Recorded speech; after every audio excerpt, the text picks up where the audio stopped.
She had risen from the ashes of heartbreak to build an empire that made men twice her age tremble in boardrooms.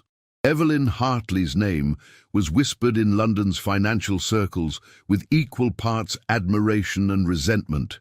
But when the brass-trimmed carriage bearing the Ashford crest rolled to a stop outside her Mayfair office on that fog-laden October morning, her carefully constructed world tilted on its axis.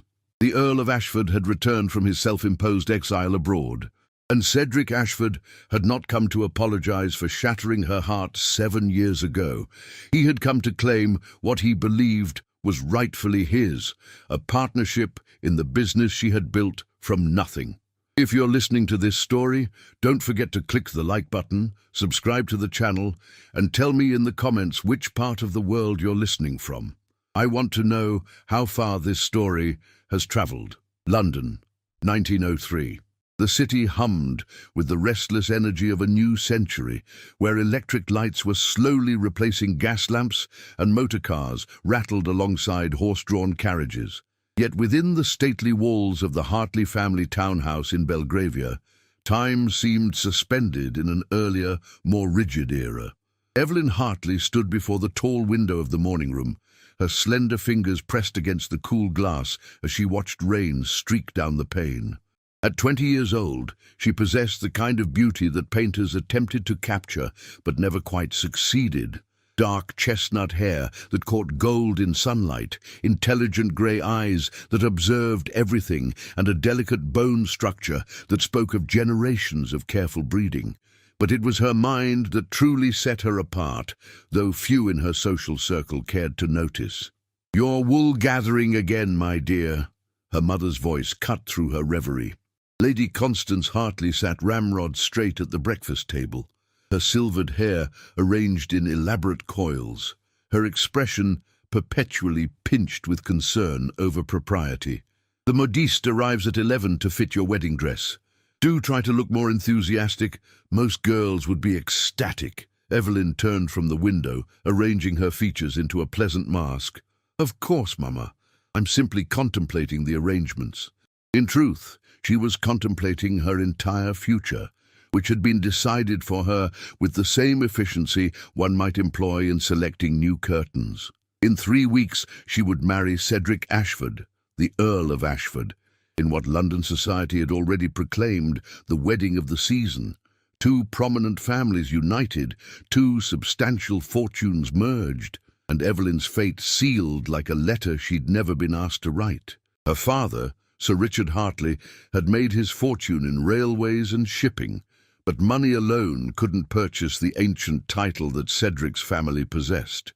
The Ashfords, meanwhile, had the title and the crumbling ancestral estate, but desperately needed the Hartley fortune to maintain their position. It was a transaction dressed up as a love match, and everyone pretended not to notice the Shang-Yi nature of the arrangement. The cruel irony was that Evelyn had once harbored genuine feelings for Cedric. They had known each other since childhood, their families moving in the same elevated circles. As a girl of 17, she had watched him at balls and garden parties, had treasured every dance they shared, every conversation that stretched longer than propriety strictly allowed. Cedric was undeniably handsome, tall and athletic, with dark blonde hair and striking blue eyes that seemed to see straight through society's superficial chatter. He was educated, well-travelled, and possessed a sharp wit that occasionally broke through his aristocratic reserve. During their courtship period, orchestrated carefully by their parents, Evelyn had allowed herself to hope. Perhaps affection could grow into love. Perhaps the intelligent conversations they sometimes shared indicated a true meeting of minds. She had even dared to show him the ledgers she kept, her careful tracking of household expenses and her ideas for investment strategies she had gleaned from reading her father's financial papers. Cedric had smiled indulgently, patted her hand, and told her such matters were charming hobbies, but nothing she need concern herself with once they were married. His wife would be mistress of Ashford Hall, a position that required managing servants and hosting dinner parties, not dabbling in commerce. The comment had stung, but Evelyn had rationalized it. He was a product of his class and time. Surely once they were married, once he came to trust her judgment, he would see her as more than an ornamental wife. "Evelyn, your father wishes to speak with you in his study," her younger sister Lillian announced, bouncing into the morning room with the thoughtless energy of a 15-year-old. "He has Lord Ashford with him. How exciting!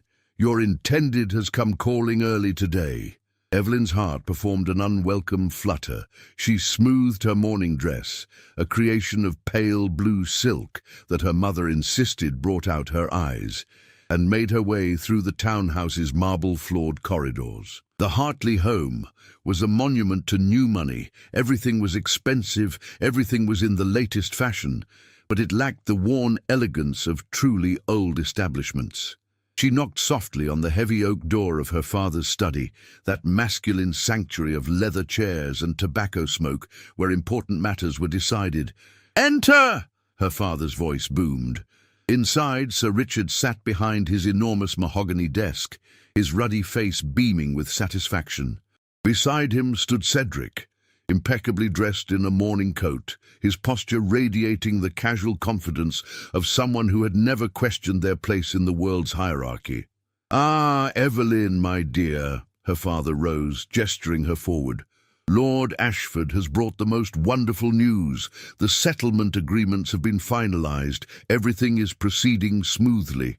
Cedric stepped forward, taking Evelyn's hand and pressing a kiss to her gloved knuckles. The gesture should have thrilled her. Instead, she felt oddly detached, as if observing the scene from a great distance. "Miss Hartley," Cedric's voice was smooth as aged whiskey, "I trust you are well. I've just been discussing with your father the arrangements for Ashford Hall.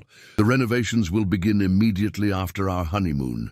Your dowry will restore the estate to its former glory." There it was again. That casual mention of her dowry, her father's money, as if it were the primary attraction. Evelyn withdrew her hand gently, clasping both before her in a pose of demure attention. "How wonderful, my lord," she replied, keeping her tone light. "And have you given thought to the suggestions I made regarding the tenant farms? Modern agricultural methods could significantly increase yield and improve the tenants' conditions." Cedric's smile tightened almost imperceptibly. "My dear Miss Hartley, such details are hardly appropriate conversation for a lady. Mr. Pemberton, my estate manager, handles all such practical matters. Your concern for the tenants is admirable, of course, but misplaced. They've farmed that land for generations in the same manner."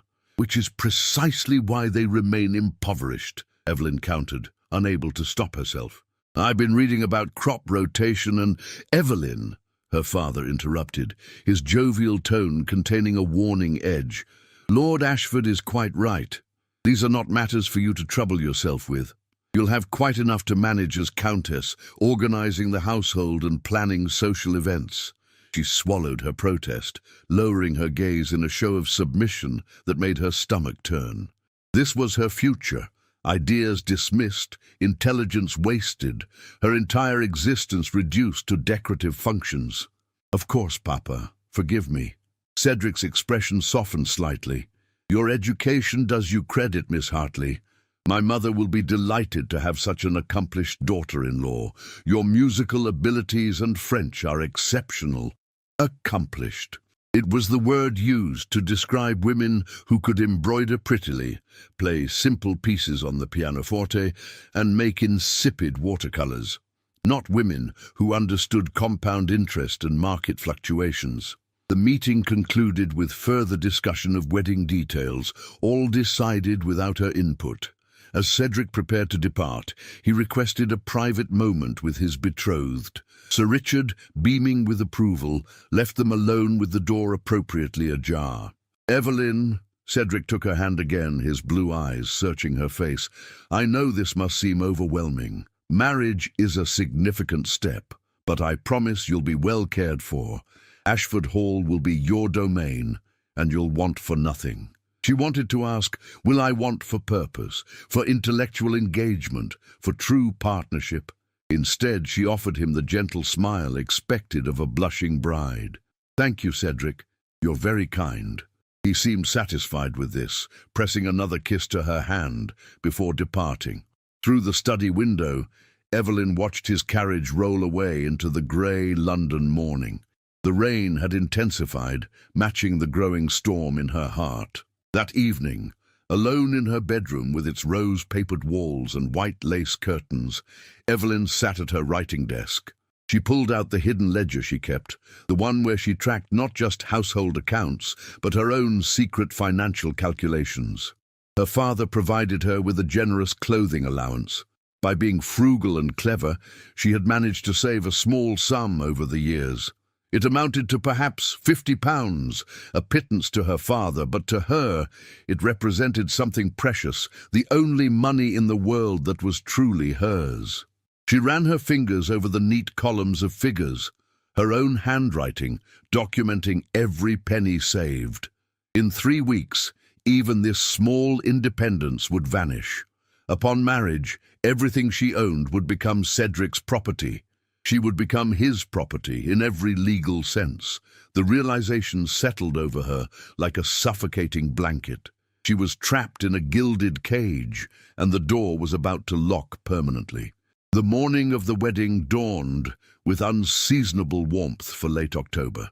Evelyn sat motionless as her lady's maid arranged her hair in elaborate braids coiled at the nape of her neck, leaving soft tendrils to frame her face. The wedding dress was a masterpiece of Brussels lace over ivory silk, with seed pearls adorning the bodice and long trailing sleeves that spoke of romance and delicacy. She looked like a perfect bride. She felt like a condemned prisoner. St. George's Church in Hanover Square was the most fashionable venue in London for society weddings. As Evelyn's carriage approached, she could see the crowds gathered to glimpse the bride, curious onlookers, newspaper reporters, and members of the peerage arriving in their finest carriages. The whole spectacle was designed to advertise the union of trade money and aristocratic bloodlines. Inside the church, white roses and orange blossoms filled massive arrangements, their perfume almost overwhelming. The pews were packed with everyone who mattered in London society. Evelyn's hand trembled on her father's arm as they paused in the vestibule. "Steady now," Sir Richard whispered, patting her hand. "This is your triumph, my girl, Countess of Ashford. Your mother is beside herself with joy." Triumph. The word rang hollow. But there was no escape now. The organ's majestic chords filled the air, signaling the bride's arrival. Evelyn stepped forward, her eyes fixed on the altar where Cedric stood with his groomsmen. He looked magnificent in his formal attire, every inch the aristocratic earl. As she moved slowly down the aisle, she noticed his posture seemed stiff, his face unusually pale. She was halfway down the aisle when she saw her. Seated in the third pew on the groom's side was a young woman Evelyn recognized, Lady Charlotte Pembroke, daughter of the Duke of Pembroke, widely acknowledged as one of the season's great beauties.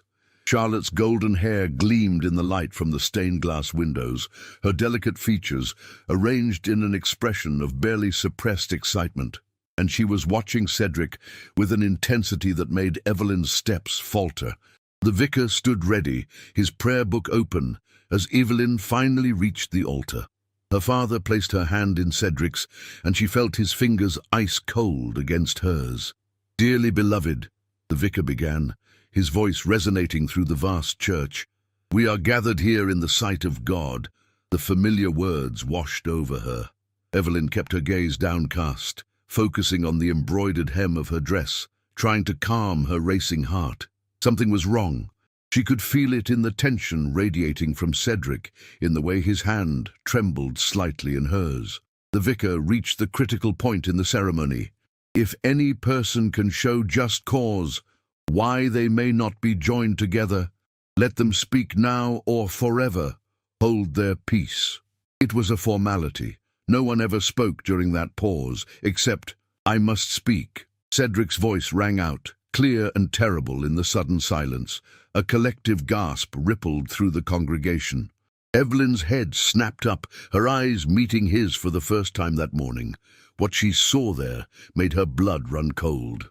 Not love, not even regret, but a kind of desperate resolution. "I cannot do this," Cedric continued, his voice gaining strength. "I cannot marry Miss Hartley. It would be a lie, and she deserves better than a husband who—" He paused, swallowing hard. "Who loves another." The church erupted in shocked murmurs. Evelyn stood frozen, unable to process what was happening. This couldn't be real. This had to be a nightmare. Cedric turned to face the congregation, his eyes seeking and finding Lady Charlotte Pembroke. "I love Charlotte. I have always loved Charlotte. Our families forbade the match because the Pembrokes refused to provide a dowry commensurate with Ashford Hall's needs. I thought I could do my duty, marry for the family's financial security, but I cannot. I cannot trap Miss Hartley in a loveless marriage when my heart belongs to another." Charlotte had risen from her pew, tears streaming down her perfect face, her hands clasped before her in a gesture of desperate hope. Around them, the scandal-hungry society audience was having the event of the decade unfold before their eyes. Evelyn felt the church spinning. Her father's face had turned an alarming shade of purple. Her mother had collapsed back in her pew, fanning herself frantically, and everyone was staring at her, the jilted bride. The girl whose money wasn't enough to secure even a loveless, aristocratic marriage. "You're ending our engagement." Evelyn's voice emerged surprisingly steady, though inside she was shattering into 1,000 pieces. "Here? Now? In front of everyone?" Cedric had the grace to look ashamed. "I know this is cruel, but wouldn't it be crueler to bind you to a man who could never love you as you deserve? Charlotte and we found we couldn't live without each other. We've been meeting in secret for months. I thought I could forget her, do my duty, but I was wrong. Months. They had been betraying her for months, while she planned centerpieces and practiced writing her new name, while she convinced herself that affection might grow into love. The humiliation was physical, a wave of heat that started in her chest and spread through her entire body. Every eye in the church was upon her, witnessing her destruction. The whispers grew louder, a rustling storm of shock and schadenfreude. "The dowry arrangements," her father sputtered, finding his voice, "will be returned in full naturally," Cedric said quickly. "This is entirely my failing, Sir Richard. Your daughter is blameless. She's an exceptional young woman who deserves a man capable of truly cherishing her." Pretty words. Meaningless words. He had publicly rejected her in the most spectacular fashion imaginable. He'd proven that even with her father's fortune, she wasn't enough. Not beautiful enough, not charming enough, not aristocratic enough to compete with a duke's daughter who brought love instead of money. Evelyn became aware that she was still standing at the altar, still wearing her wedding dress, still holding the bouquet of white roses that now felt absurdly heavy. The vicar looked utterly bewildered, clearly without precedent for this situation in his ecclesiastical handbook. She turned to the congregation, to all those avidly watching faces. Some showed pity, which was worse than contempt. Others barely concealed their delight at the scandal. She found her sister Lillian in the crowd, her young face stricken with horror and sympathy. With a supreme effort of will, Evelyn lifted her chin. She would not cry, she would not collapse, she would not give them that satisfaction. "I release you from our engagement, Lord Ashford," she said clearly, her voice cutting through the whispers. "I wish you and Lady Charlotte every happiness." It was a lie. She wished them nothing but misery, but her pride demanded this final gesture of grace. She dropped her bouquet at Cedric's feet, a deliberate gesture that drew more gasps, gathered her trailing skirts and walked back down the aisle. Every step was an agony of self-control. Her father rushed after her, muttering apologies and curses in equal measure. Behind her, she could hear Charlotte's joyful cry as Cedric presumably rushed to her side. Outside the church, the curious crowd pressed close, shouting questions. Reporters scribbled frantically in their notebooks. The scandal would be in every evening paper, discussed in every drawing room from Mayfair to Manchester. Evelyn climbed into the waiting carriage, the one that was supposed to carry her and her new husband to the wedding breakfast, and finally, mercifully, the door closed.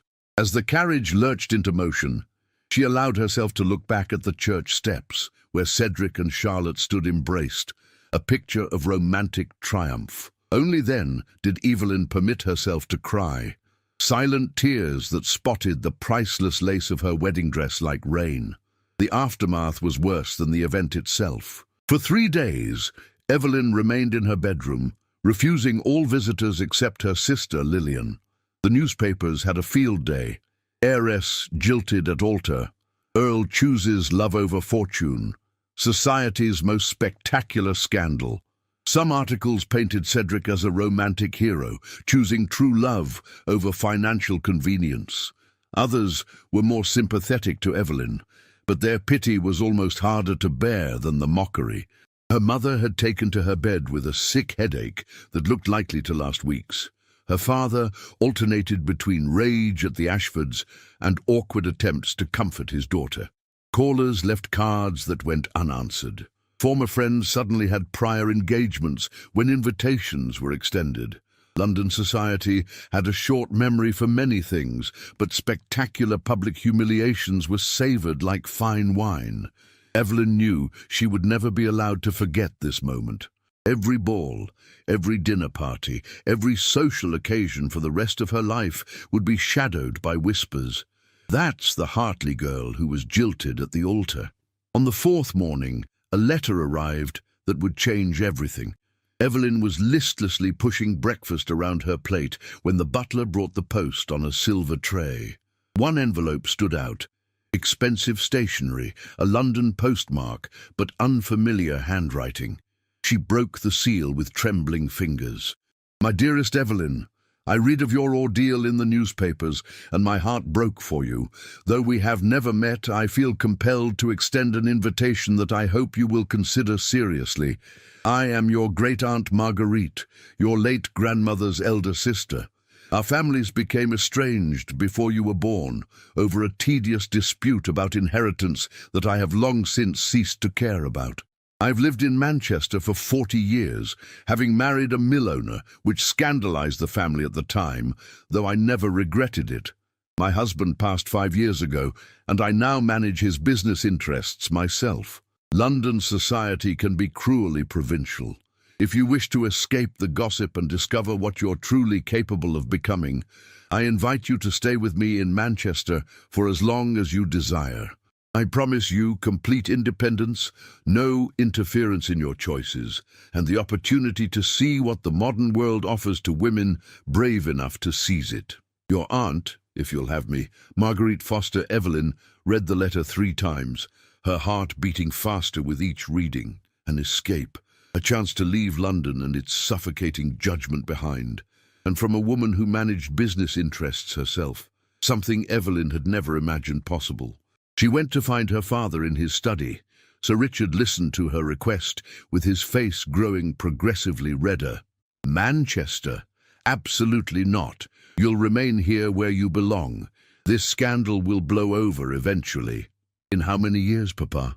Evelyn's voice was calm but firm. "I'm 20 years old, unmarried and now notorious. No respectable man will offer for me. I'll spend the rest of my life as an object of pity, living on your charity. You're my daughter." "It's not charity to—" "I want to go," she interrupted, surprising them both with her vehemence.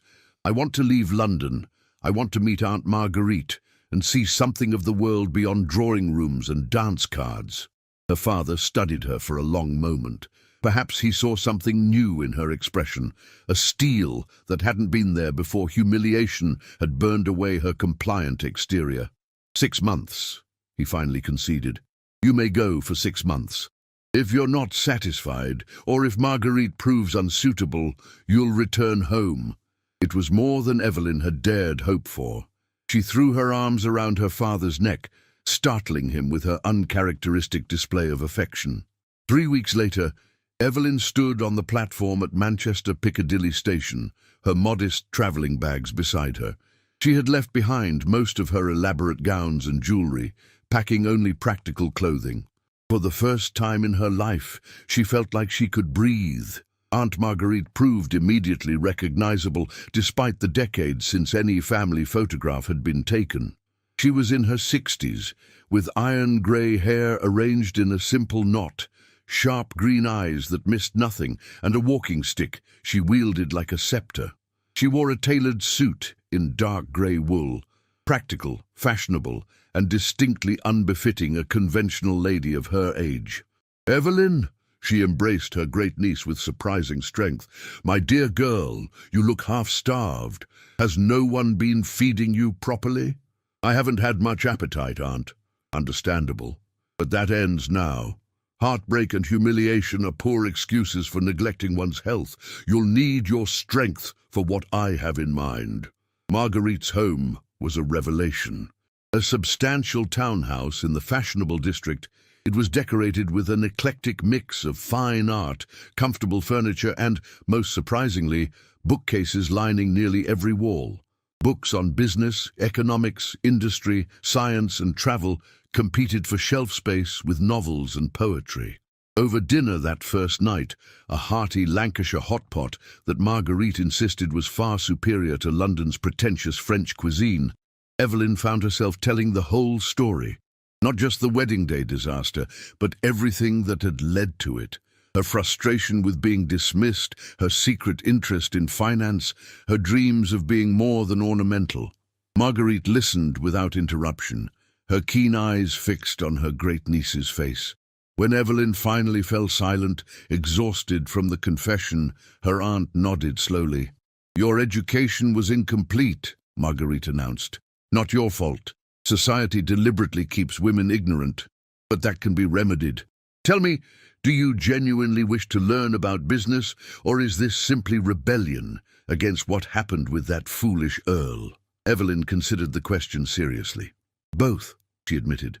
"But mostly, I want to prove to myself that I'm capable of more than what I was allowed to be." "Good. Honesty is the foundation of everything worthwhile. Tomorrow, we begin your real education." The following morning, Marguerite took Evelyn to the offices of Foster Mills, the textile manufacturing business her late husband had built. The building was a utilitarian brick structure near the city centre, thrumming with the energy of commerce. Inside, men in dark suits moved with purpose, carrying ledgers and samples of fabric. The clerks and managers greeted Mrs. Foster with obvious respect, and not the patronizing deference often shown to elderly women, but genuine professional regard. She knew their names, their families, the details of current projects. In her private office, Marguerite spread out ledgers and contracts. "This is the language of business," she said. "Numbers don't lie, don't flatter, and don't care whether you're male or female. They simply tell the truth about profit and loss, success and failure." For the next 3 months, Evelyn received an education no finishing school would have dreamed of providing. She learned to read balance sheets, understand market fluctuations, and grasp the complex relationships between suppliers, manufacturers, and retailers. Marguerite was a demanding teacher, expecting nothing less than complete attention and comprehension. But she also introduced Evelyn to a new world of people. In Manchester's thriving industrial society, money and ability mattered more than ancient family trees. At dinner parties, Evelyn met self-made entrepreneurs, innovative engineers, and even several women who owned shops or managed family businesses after their husbands' deaths. One such woman was Mrs. Eleanor Preston, a widow who owned a small but profitable chain of tea rooms. She took an immediate liking to Evelyn, inviting her to observe her operations. "The secret," Eleanor confided, "is understanding what customers truly want, not what they claim to want. Women say they desire elegance and refinement. What they actually crave is a respectable place where they can meet friends without male supervision. My tea rooms provide that freedom, and they're willing to pay premium prices for it." The concept fascinated Evelyn. It wasn't just about products or services. It was about understanding human needs and providing solutions. She was still digesting these lessons one afternoon in early spring when she accompanied Marguerite to a meeting with a potential fabric supplier. The meeting was held at the Queen's Hotel, Manchester's most prestigious establishment. In the lobby, Evelyn stood admiring the elaborate woodwork while Marguerite spoke with the concierge. A gentleman emerged from the adjacent reading room, his attention on the newspaper in his hands. They collided with enough force that Evelyn stumbled backward. Strong hands caught her elbows, steadying her. "My profound apologies, miss. I wasn't watching where—" The man looked up, and Evelyn found herself staring into dark brown eyes that held both intelligence and kindness. He was perhaps 30, with the sun-weathered complexion of someone who spent time outdoors, and dark hair slightly too long to be conventionally fashionable. His clothes were expensive, but worn with casual disregard, as if he cared more for comfort than impression. "No harm done," Evelyn managed, acutely aware that he was still holding her arms. He released her quickly, stepping back. "I'm Christopher Blackwell.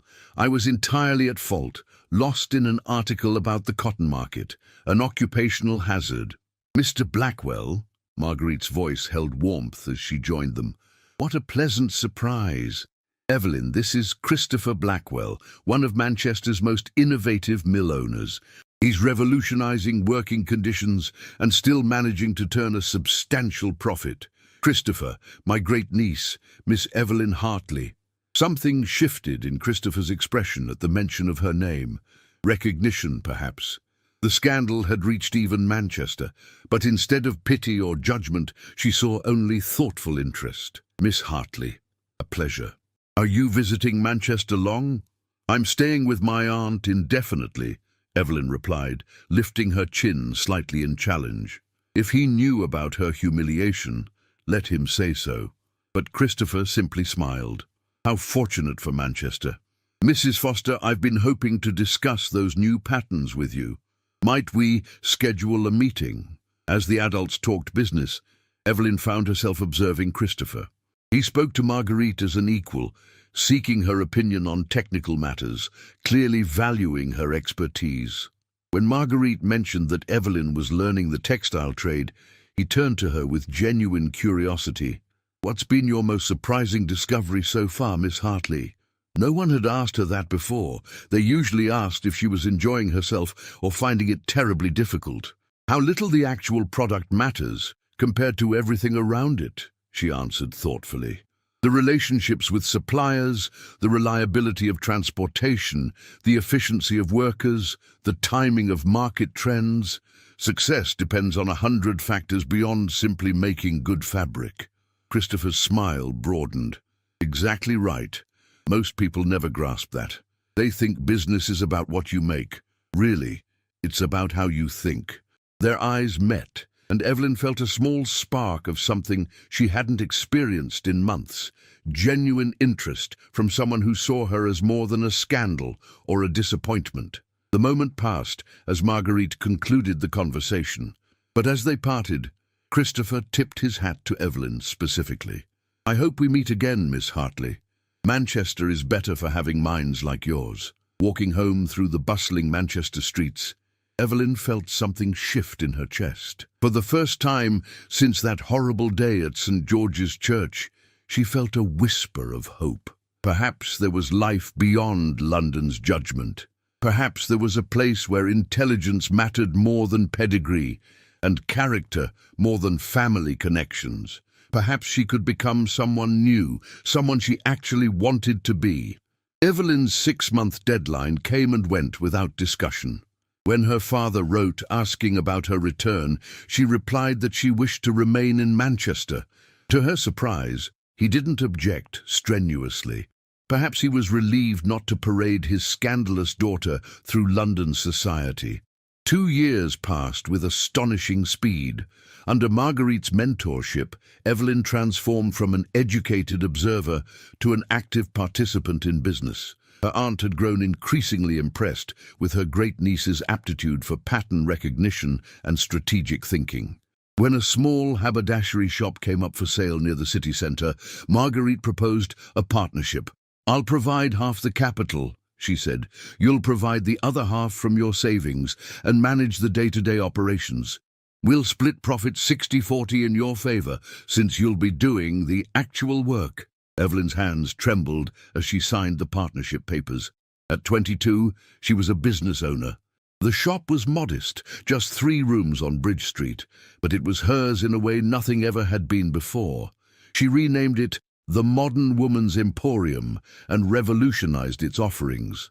Instead of merely selling ribbons, buttons, and basic sewing notions, she began stocking practical items working women needed: sturdy leather gloves for factory workers, simple jewelry appropriate for office environments, ready-made shirtwaists in current styles but practical fabrics. She extended credit to regular customers and stayed open late on Fridays when wages were paid. The shop thrived. Within a year, Evelyn had purchased the adjacent property and expanded. She hired 3 assistants, all women, all paid fair wages with 1 half-day off per week, revolutionary for the time. Christopher Blackwell became a regular fixture in her life, though whether by design or coincidence, Evelyn was never quite sure. He attended the same business association meetings, patronized the same hotel for professional gatherings, and had a convenient habit of happening upon Evelyn and Marguerite at various functions. Their friendship developed slowly, built on conversations about tariffs and trade agreements, arguments about labor practices, and shared frustration with Manchester's old guard who resisted modernization. Christopher had inherited his mill from his father, but had immediately implemented reforms: shorter working hours, safety equipment, a school for workers' children. He was viewed as either a visionary or a dangerous radical, depending on whom you asked. "You realize people think you're mad," Evelyn told him one afternoon as they walked through Piccadilly Gardens. Spring had returned to Manchester, bringing pale sunshine and blooming flowers. They had just left a particularly contentious meeting of the Manchester Chamber of Commerce, where Christopher's proposal for industry-wide safety standards had been shouted down. "People thought abolishing slavery was mad once," Christopher replied, his jaw set in the stubborn line she had come to recognize. "That doesn't make it wrong. Workers are human beings, Evelyn, not machinery that happens to require feeding."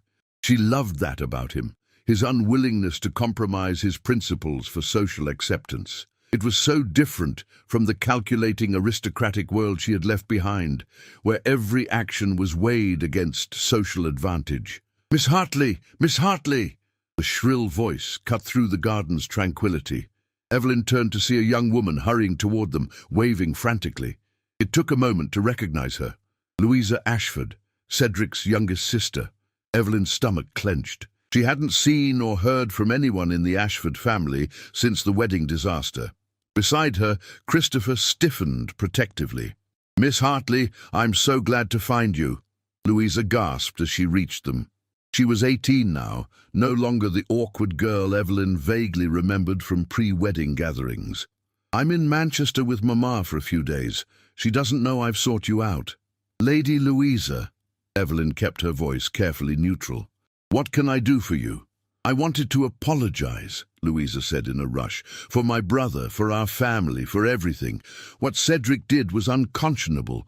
I was mortified. We all were, except—" She trailed off, clearly unsure how to continue. "Except Cedric and his new countess?" Evelyn supplied dryly. Louisa winced. "They married 3 months after that day. A small ceremony. Charlotte is expecting their first child. They seem happy, but that doesn't excuse how he treated you. You were always kind to me, and I felt terrible about what happened." To Evelyn's surprise, she felt almost nothing. The wound that had once seemed fatal had healed, leaving only a faint scar. Cedric belonged to another lifetime, another version of herself. "I appreciate your words, Lady Louisa," Evelyn said gently, "but truly you needn't apologize for your brother's choices. If anything, he did me a favor. I've discovered a life in Manchester that I never could have had as Countess of Ashford." Christopher made a small sound that might have been approval. Louisa's eyes darted to him curiously, clearly noting the intimacy of their positioning. "Forgive me." Evelyn realized she'd been rude. "Lady Louisa Ashford, may I present Mr. Christopher Blackwell?" Christopher, Lady Louisa. After exchanging pleasantries, Louisa departed with promises to keep Evelyn's whereabouts confidential from her family. As her figure retreated across the garden, Christopher turned to Evelyn with raised eyebrows. Ashford, as in the Earl who— Yes, Evelyn confirmed, his sister. And how do you feel seeing a connection to that part of your life again? It was such a Christopher question, direct, genuinely concerned, not prying into gossip but caring about her emotional state. Surprisingly, nothing, Evelyn admitted. I thought I might feel anger or pain, but mostly I feel grateful. If Cedric hadn't ended our engagement, I would be trapped in Ashford Hall right now, planning menus and hosting shooting parties. Instead, I'm building something real. You've built something extraordinary, Christopher said quietly. His hand found hers, his fingers warm against her glove. Your shop is thriving. Your ideas are brilliant, and you've proven every small-minded person wrong who claimed women couldn't understand business. They stood like that for a long moment, hands linked, something unspoken but undeniable building between them. Evelyn's heart raced in a way that felt entirely different from her youthful infatuation with Cedric. This was something deeper, built on respect and shared values and genuine understanding. Christopher, she began. Evelyn, I know this might be premature, he interrupted, his words tumbling out with uncharacteristic haste. I know you came to Manchester to escape romantic entanglements and focus on building your independence, but I must speak or go mad. I've been in love with you for over a year, not with the scandal or the story, but with you. Your brilliant mind, your determination, your kindness to your employees, the way you argue about import duties with such passion that you forget to eat your dinner. Evelyn's breath caught. No one had ever loved her for her mind before. I'm not asking you to give up anything you've built, Christopher continued. I'm asking if you'd consider building a future together, a partnership, personal and professional. I want you beside me, challenging me, making me better. I want to support your ambitions, not constrain them. It was everything she hadn't known she needed to hear. Not a demand for submission, but an offer of true partnership. Yes, she whispered. Yes, Christopher. Yes to all of it. His smile was like sunrise, bright and transformative. Right there in Piccadilly Gardens, scandalizing several passing matrons, he kissed her. It was sweet and genuine, and absolutely perfect. That evening, Evelyn returned to Marguerite's house floating on air. Her aunt took one look at her face and laughed knowingly. Christopher finally spoke up, did he? About time. The man's been besotted for months. It was painful watching him manufacture excuses to encounter you accidentally. You knew? Evelyn demanded. My dear child, everyone knew except you. You've been equally transparent, constantly finding reasons to consult him about matters you're perfectly capable of handling yourself. Marguerite poured 2 glasses of sherry. He's a good man. More importantly, he's a man who will value what you bring to a partnership rather than feel threatened by it. I'm going to marry him, Evelyn said, still marveling at the realization. And I'm not giving up my shop or any of my independence. Naturally not. That wouldn't be much of a partnership otherwise. Now, shall we discuss expansion plans? With Christopher's mill connections and your retail expertise, there's significant potential for vertical integration. Only Marguerite would respond to a romantic revelation by pivoting to business strategy. Evelyn had never loved her aunt more. The announcement of their engagement caused barely a ripple in Manchester society, but the news travelled to London via the ever-efficient social grapevine. Evelyn knew the moment it reached the capital because she received a terse letter from her mother, who was horrified that her daughter was marrying a mere industrialist rather than holding out hope for a titled second chance. Evelyn wrote back firmly but kindly, explaining that she had no intention of returning to London society and was perfectly content with her choices. She did not mention that Christopher's annual income likely exceeded most earls, and that his wealth was actual money rather than mortgaged estates and mounting debts. 1 month later, Evelyn received an unexpected visitor at her shop. She was in the back office reviewing supply orders when her assistant Alice announced nervously that the Earl and Countess of Ashford were requesting an audience. Evelyn's first instinct was to refuse, but curiosity won out. She straightened her practical brown wool dress, so different from the elaborate gowns she'd once worn, and went to meet them. Cedric had changed. He looked older, with new lines around his eyes and mouth. Charlotte, heavily pregnant, clung to his arm with the slightly desperate air of someone who suspects their prize might be less valuable than anticipated. "Miss Hartley," Cedric began awkwardly, "thank you for seeing us. We heard of your engagement. Congratulations." "Thank you," Evelyn replied coolly. "But surely you didn't travel to Manchester simply to offer felicitations." Cedric had the grace to look uncomfortable. "We came because I wanted to apologize. Properly. What I did was unconscionable. The manner of it was cruel beyond excuse. You deserved far better." Evelyn studied him, this man who had once dominated her thoughts and dreams. He looked diminished somehow, ordinary. Charlotte's eyes darted around the shop, taking in the modest but thriving business with something that looked like envy. "Your apology is noted, Lord Ashford," Evelyn said calmly. "I'll be honest, what you did devastated me at the time. But in hindsight, you gave me the greatest gift imaginable. You freed me from a life that would have slowly suffocated every interesting part of myself. So yes, I accept your apology, and I genuinely hope you and your Countess are happy." Charlotte's expression twisted into something ugly for just a moment before she regained control. Evelyn suddenly understood. Charlotte had won Cedric's title and is now seeing the woman she'd defeated, thriving independently, pursuing meaningful work, preparing to marry for love rather than social advancement. The victory probably tasted far more bitter than anticipated.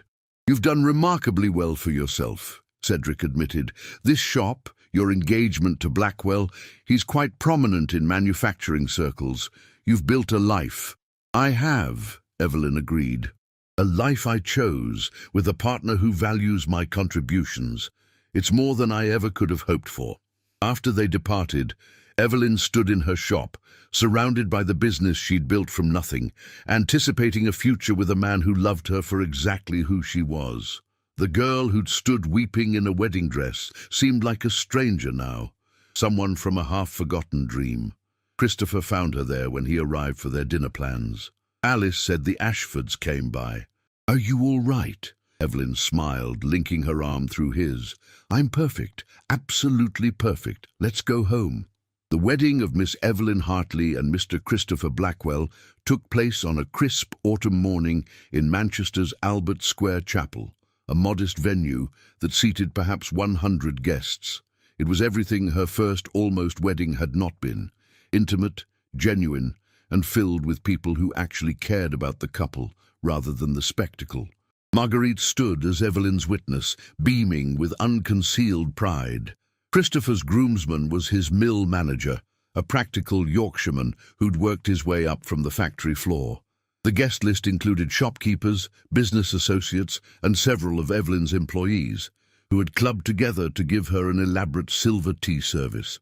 Her parents did attend, though her mother spent most of the ceremony dabbing her eyes and lamenting that her daughter was wearing a simple cream wool suit rather than an elaborate gown, marrying in a nondescript chapel rather than a fashionable London church. But Evelyn had never been happier. As she spoke her vows, looking into Christopher's warm brown eyes, she meant every word. This was a true partnership, freely chosen, between equals. The wedding breakfast was held at the Midland Hotel, a delightfully democratic affair where mill workers chatted with merchants and Christopher's progressive friends debated workers' rights over champagne and cold salmon. As the celebration wound down, Marguerite drew Evelyn aside. "I have a wedding gift for you," her aunt said, producing a thick envelope. "The deeds to 2 properties adjacent to your current shop. I've been quietly purchasing them over the past 6 months. Time for the modern woman's emporium to become a proper department store." Evelyn hugged her fiercely. "Aunt Marguerite, that's too generous." "Nonsense. It's an investment. With your vision and Christopher's connections, you'll build something significant. I expect a reasonable return." But her eyes were suspiciously bright as she spoke. That evening, as Mr. and Mrs. Blackwell prepared to depart for a brief honeymoon in the Lake District, Evelyn took one last look at Manchester's city centre from their hotel window. The gaslights were beginning to glow in the dusk, and the streets bustled with people finishing their workdays. "Having second thoughts?" Christopher asked, wrapping his arms around her waist from behind. "Not even for a moment. I was just thinking about how strange fate is. If Cedric hadn't humiliated me, I never would have come to Manchester. I never would have met you or discovered what I was capable of. Sometimes the worst things lead to the best outcomes." "You give him too much credit," Christopher murmured against her hair. "You were always capable of extraordinary things. You just needed the opportunity to prove it." The Lake District was breathtakingly beautiful, all dramatic peaks and glittering waters. They stayed in a small inn where no one cared about London scandals or business reputations, and simply enjoyed being together. They hiked through the fells, discussed plans for their combined business ventures, and Christopher taught Evelyn to fish with comical lack of success. One afternoon, as they sat by Windermere's shore, Christopher broached a subject they'd carefully avoided. "I want you to keep the shop," he said, "and expand it as you planned. Some men might expect their wives to retire from trade, but I think that would be a terrible waste. Your business acumen is exceptional, Evelyn. I want to support your ambitions, not stifle them.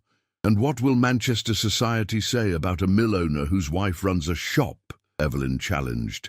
Christopher laughed. "The same things they already say about the mill owner who provides schooling for workers' children and refuses to employ anyone under 14. I stopped caring about conventional opinions years ago. We'll be a scandal together. A partnership in crime," Evelyn agreed, kissing him soundly. They returned to Manchester to find that Evelyn's expanded premises were already under renovation. Christopher had quietly arranged for his best construction crew to begin work as his wedding gift. The new department store would have 3 floors. Ground floor for accessories and daily necessities, first floor for clothing, and second floor for home goods. "We're calling it Hartley's," Evelyn decided.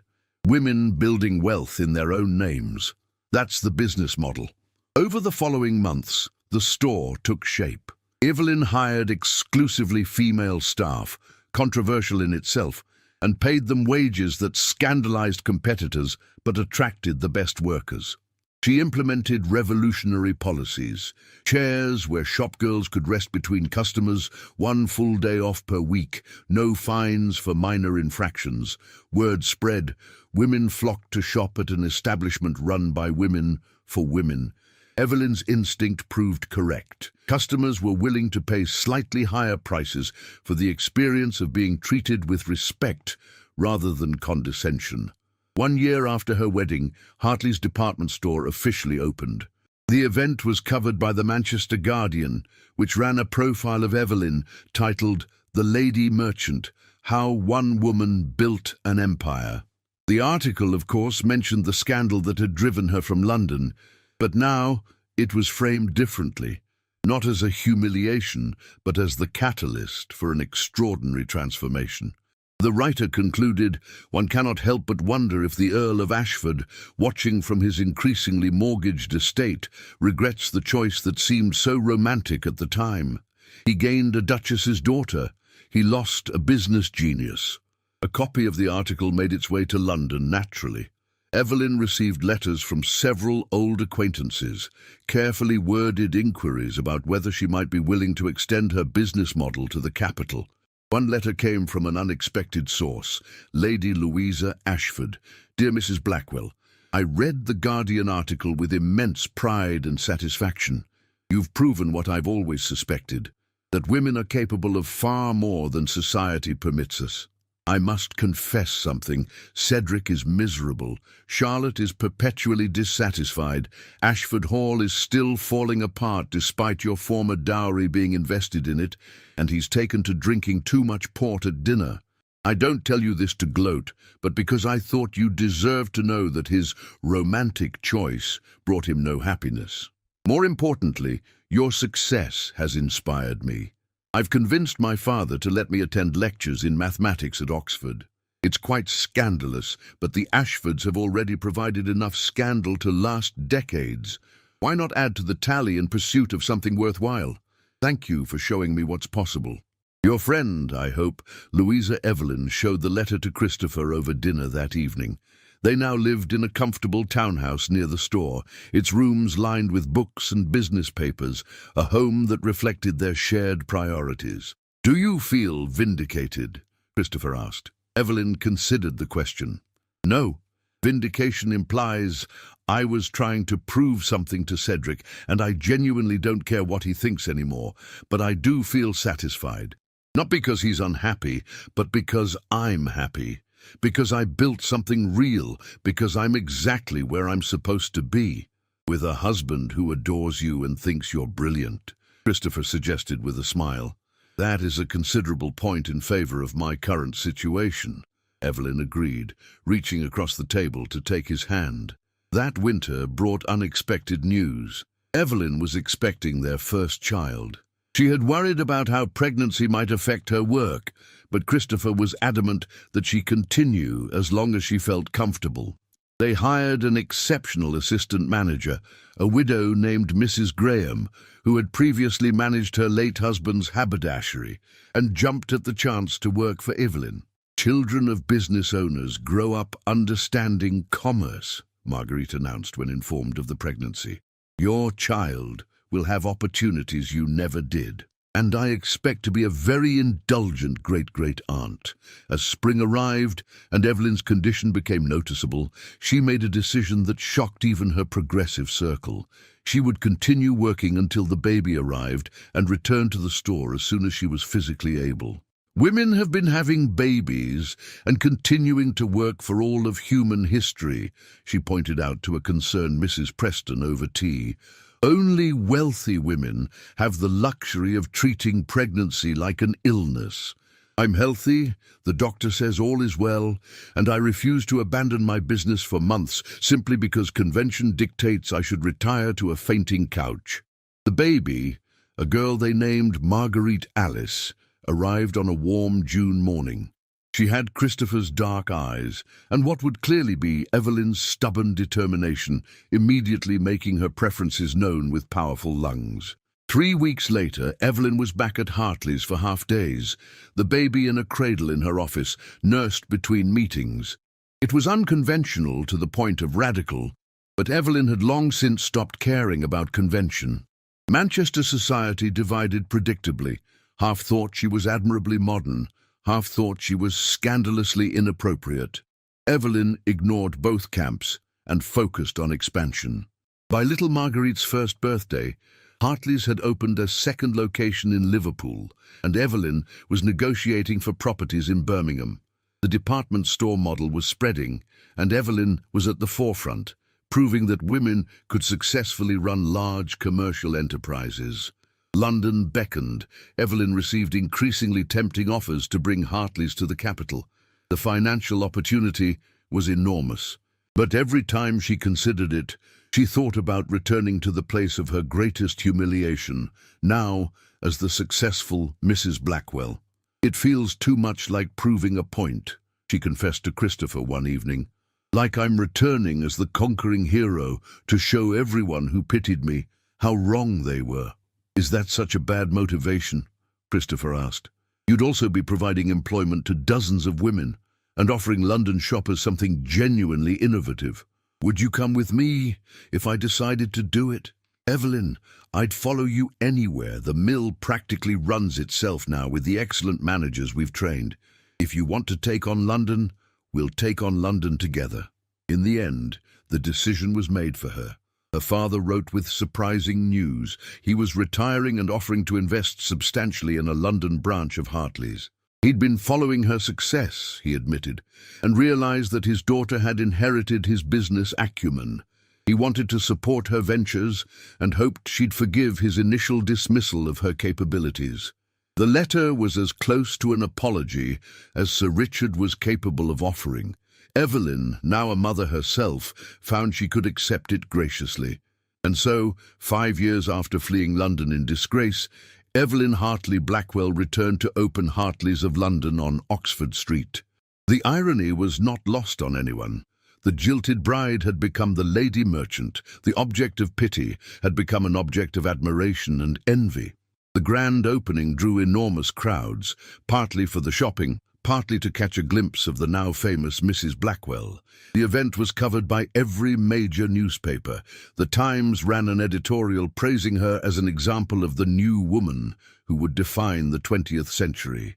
Among the visitors was an unexpected face, Cedric, looking distinctly weathered and uncomfortable. He approached Evelyn during a brief lull in the crowds, his expression pained. "Mrs. Blackwell, your success is remarkable." "Lord Ashford," Evelyn's tone was polite but distant. "How kind of you to attend." "I had to see it for myself," he admitted. "Evelyn, may I still call you that? I need you to know that I've regretted my actions every day since. I was a coward and a fool. I chose passion over partnership and gained neither. Charlotte and I barely speak. Ashford Hall is still drowning in debt. And you've built an empire." Evelyn looked at this man who had once represented her entire future. She felt nothing but a mild, distant pity. "I hope you find happiness, Cedric," she said honestly. "Truly, but my life moved on long ago. I'm exactly where I'm meant to be." As he walked away, shoulders slumped, Christopher appeared at her elbow with their daughter on his hip. Little Marguerite, now an energetic 5-year-old, demanded to be shown the new toys department. "Old ghosts?" Christopher asked gently. "Thoroughly exercised," Evelyn confirmed. "Now, shall we show our daughter her mother's latest achievement?" As they walked through the bustling store together, a family and a business partnership, Evelyn felt a profound sense of completeness. The humiliation that had once defined her had become merely the first chapter of a much larger, more extraordinary story, one she was still writing. 7 years after that fateful morning in Manchester Piccadilly Station, Evelyn stood in her Oxford Street office, reviewing expansion plans for branches in Edinburgh and Dublin. At 32, she was the owner of Britain's fastest-growing department store chain, employing over 300 women across 5 locations. Outside her window, London pulsed with the frenetic energy of 1910. Motor cars were increasingly common, electric streetlights had replaced gas, and women's suffrage demonstrations regularly marched past her store. The world was changing rapidly, and Evelyn had positioned herself at the forefront of that change. The door opened, and Mrs. Graham entered, followed by a young woman with an earnest expression and ink-stained fingers. "Mrs. Blackwell, this is Miss Davison from the Daily Mail. She's doing a feature on women in business." Evelyn gestured for the journalist to sit, accustomed now to such interviews. What had once been scandalous was increasingly accepted. Women who worked not from necessity, but from ambition, who built businesses rather than merely managing households. The interview covered familiar ground: her business philosophy, her hiring practices, her plans for expansion. But then Miss Davison asked an unexpected question. "Mrs. Blackwell, do you ever regret the manner in which you entered business, the scandal that precipitated your move to Manchester?" Evelyn leaned back in her chair, considering her response carefully. "Regret the scandal itself? Yes, at the time it was devastating, but regret the outcome? Never. That humiliation forced me to discover who I actually was beneath the expectations society had layered onto me. It revealed strengths I never knew I possessed." And the Earl of Ashford? Do you feel he owes you gratitude for inadvertently launching your career?" Evelyn laughed. "Cedric owes me nothing. What happened between us happened because we were both trying to fit into roles that didn't suit us. He wanted grand passion. I wanted intellectual partnership. Neither of us was wrong, but we were certainly wrong for each other. The life I would have lived as Countess of Ashford would have been a beautiful prison. Instead, I'm free." The article appeared the following week, accompanied by a striking photograph of Evelyn at her desk, surrounded by ledgers and architectural plans. The headline read, "From Altar to Empire, How One Woman Turned Scandal into Success." The feature sparked dozens of letters from women across Britain, some seeking advice, others sharing their own stories of defying convention. Many simply expressing thanks for proving that alternative paths were possible. One letter stood out. It came from Lady Louisa Ashford, now Dr. Louisa Ashford, having completed her doctorate in mathematics at Cambridge through sheer determination and family scandal-induced immunity to further social condemnation. Dearest Evelyn, your article has caused quite the stir. Mother is mortified, naturally. She's convinced the family name can sink no lower. I informed her that having both a business tycoon and a lady mathematician connected to the Ashford name might actually be the most interesting thing the family has achieved in centuries. I'm writing with professional news. I've been offered a fellowship at Oxford, focusing on applied mathematics for engineering. I'll be in London regularly. Might we finally meet for tea as equals rather than as the jilted bride and the jilter's sister? With admiration and friendship, Louisa. They met the following Tuesday at Hartley's elegant third-floor tea room, where Evelyn had implemented her vision of Eleanor Preston's philosophy, a refined space where women could meet independently, discuss business or books or suffrage over excellent tea and cakes. Louisa had grown into a formidable woman, her earlier awkwardness replaced by the confidence of someone who had earned her place through exceptional ability. They talked for 3 hours, discovering a natural rapport built on shared experiences of defying expectations. Cedric is utterly miserable, Louisa confided as their tea cooled. Charlotte produces children with alarming regularity. They're up to 4 now, and spends his money with equal enthusiasm. He's taken to spending most of his time in London at his club, avoiding Ashford Hall whenever possible. I don't think they've had a genuine conversation in years. I'm sorry for that, Evelyn said, and meant it. Not triumphant, just sorry.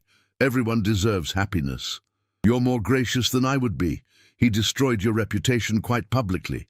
He freed me, Evelyn corrected. My reputation in London was always going to be determined by whose wife I was, whose daughter I was. In Manchester, I built a reputation based on my own achievements. Looking back, I wouldn't change anything. As if to emphasize the point, Christopher appeared in the tea-room doorway, their 2 children in tow. Young Marguerite, now 7, was followed by her 4-year-old brother Thomas, who shared his father's warm brown eyes and his mother's determination. Apologies for the invasion, Christopher said, kissing his wife's cheek unself-consciously. But these 2 insisted on visiting Mama's work, and I've learned that denying them anything leads to complex negotiations I'm ill-equipped to win. Evelyn introduced Louisa, watching her children charm the mathematician with questions about whether numbers were infinite and if 0 was truly nothing, or something pretending to be nothing. You have a remarkable family, Louisa observed after Christopher had taken the children to see the toys department. A true partnership. It's obvious you respect each other enormously. We do, Evelyn agreed. Christopher has never once suggested I should abandon my work or focus solely on domestic life. He values my mind as much as my heart. That's worth more than any title. They parted with promises to meet regularly, 2 women who had chosen unconventional paths and found fulfillment in their choices. That evening, as Evelyn tucked Marguerite into bed in their comfortable Kensington townhouse, her daughter asked a question that caught her off guard. Mama, the girls at school say you were supposed to marry an earl, but he didn't want you.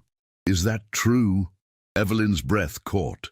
She'd known this conversation would come eventually, but she hadn't expected it quite so soon. It's partially true, she said carefully. When I was young, I was engaged to an earl.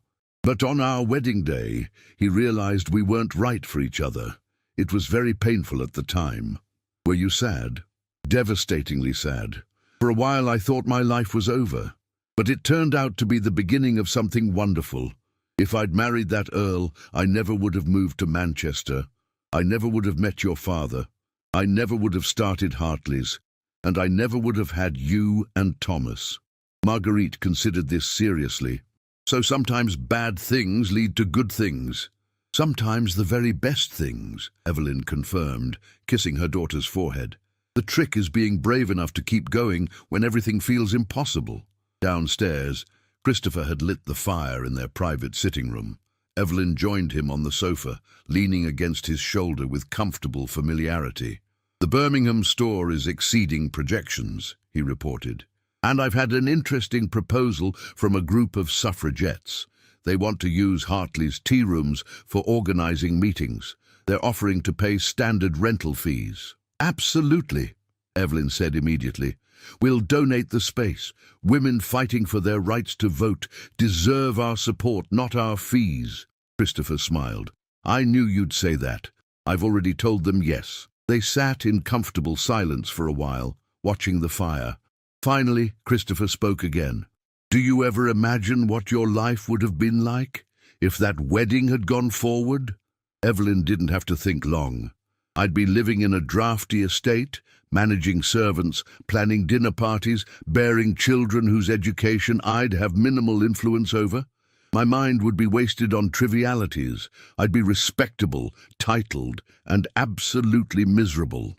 The girl I was then thought that was what she wanted, because she'd never been shown an alternative. And now?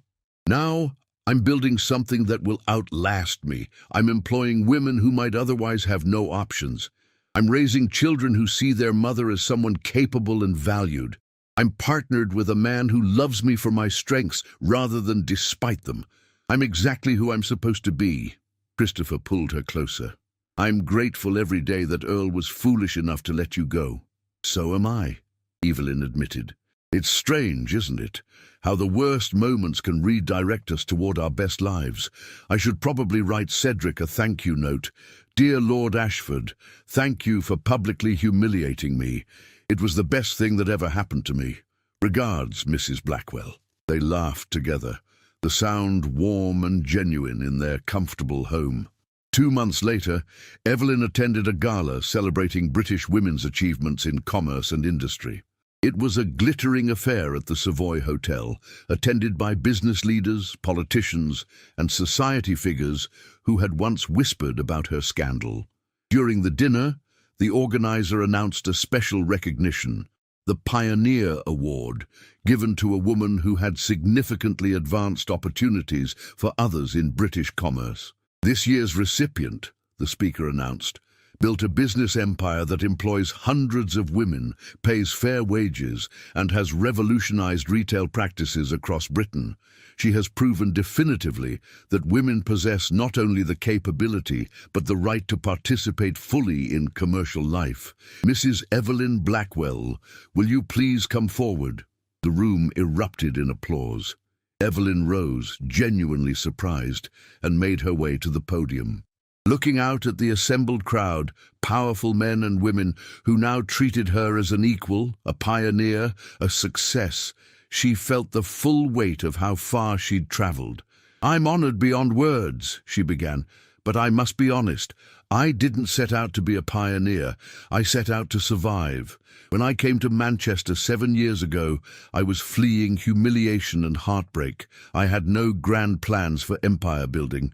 I simply wanted to prove to myself that I was capable of something more than what society had prescribed for me." She paused, gathering her thoughts.